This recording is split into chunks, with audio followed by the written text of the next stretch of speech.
Kreu i Partisë Demokratike Sali Berisha në konferencën e sotme për mediat nga Selia Blu u pyet për faktin se nuk shkoi në SPAK pas thirrjes për krimin shtetëror të 21 janarit. Ndonse prokuroria e posaçme ja ka dërguar fletëthirrje në 3 vende në banesën e tij në Selina PD-s dhe në Kuvend, kryedemokrati thotë se nuk ka marrë asnjë fletëthirrje.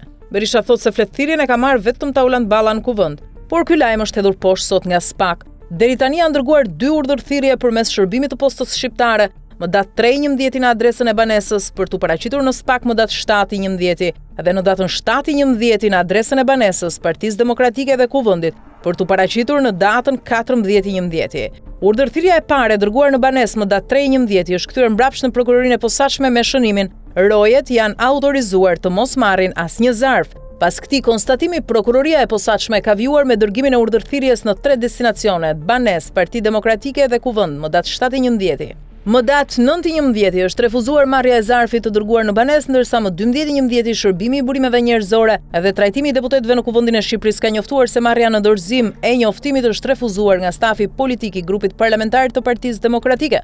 Përmes shkresës është sqaruar gjithashtu se njoftimi për urdhërthirrjen është dërguar edhe në adresën zyrtare të emailit sali.berisha@parlament.al më datë 10 nëntor. Prokuroria e posaçme do të vijojë zbatimin e parashikimeve ligjore për njoftimin dhe paraqitjen e personit të thirrur sipas afateve dhe detyrimeve të parashikuara në legjislacionin në fuqi, thot në njoftimin e tij SPAK.